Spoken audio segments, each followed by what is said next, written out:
Dave. On July 28, 1995, at about 3:40 p.m., police were called to Regina Railway Crossing.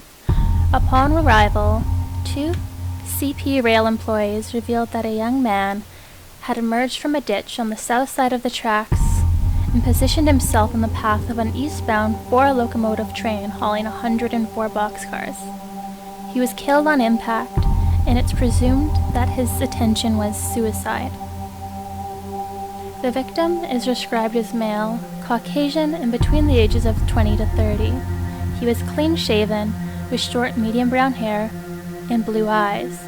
He was approximately 5'9" and weighing between 140 and 160 pounds. Investigators checked the victim's fingerprints locally across Canada, in the United States, and internationally. However, they were not able to find any connections. The deceased had no tattoos, surgical scars, or unusual characteristics that may have helped identify him. At the time, no missing persons matching his description was reported locally. A little while later, investigators met one lead from a hitchhiker who spoke to the man before he committed suicide days before, by the name of Randy. Randy traveled with Dave for a few days as he looked for carnival work, and he revealed several details about Dave and his personality. Randy stated that Dave said he was from Ontario, but he may have had ties to the Atlantic region. He enjoyed Stephen King novels, high-end cars, and he discussed politics in universities. He did not come across as a transient or an uneducated individual, as he spoke of high-end things and had very good manners. Randy said Dave did not like discussing his family, who were possibly wealthy.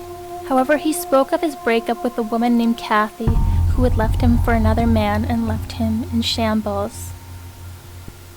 One personal item which draws a considerable amount of interest as a possible item in identifying him was a silver rose brooch that Randy said Dave had a special connection to, and he referred to it as the Christmas rose.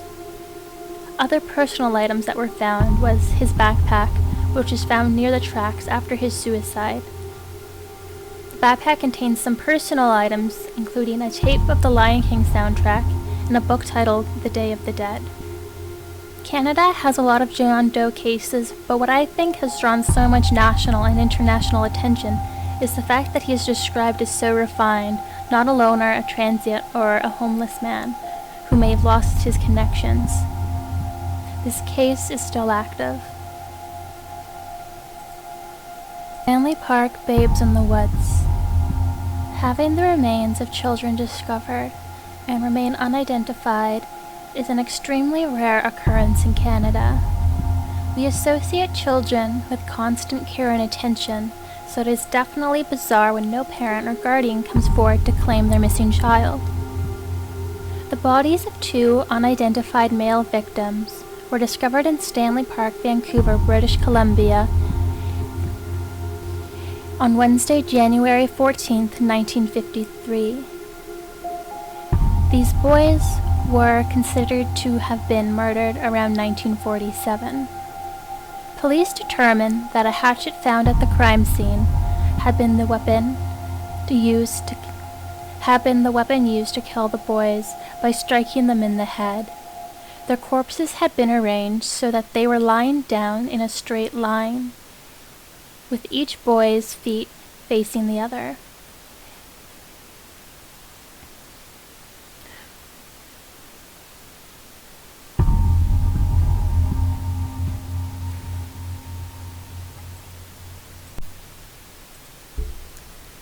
A lead and witness account reported a few years before the discovery of the bodies involved a couple who had claimed that they saw the two young boys walking through the park with an adult male and woman, possibly the parents.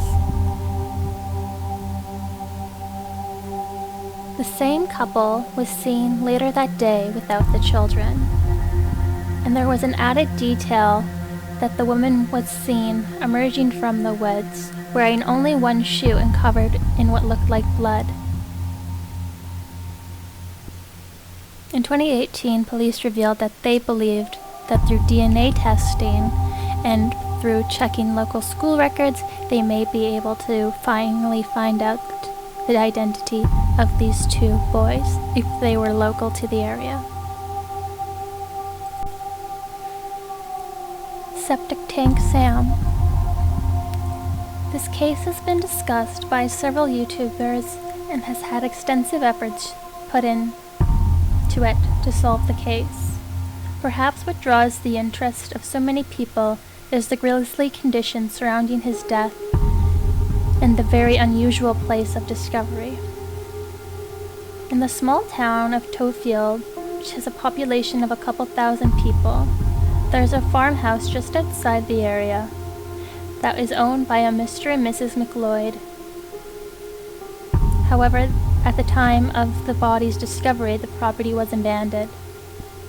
One day when the McLeods returned to their property to search a septic tank for a pump, they found something extremely gruesome. This was in April 1997. In the septic tank, someone had used the 1.8 meter deep septic tank as a dumping ground for a body.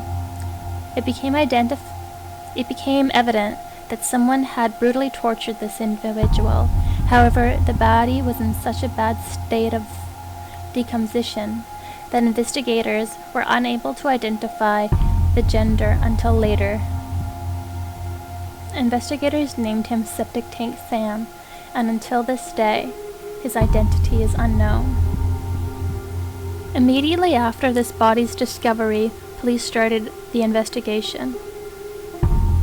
There was nothing on or around the corpse to indicate his possible identity, but several things were obvious. The fact that he was dumped in the septic tank indicated foul play, and the post-mortem examination confirmed this.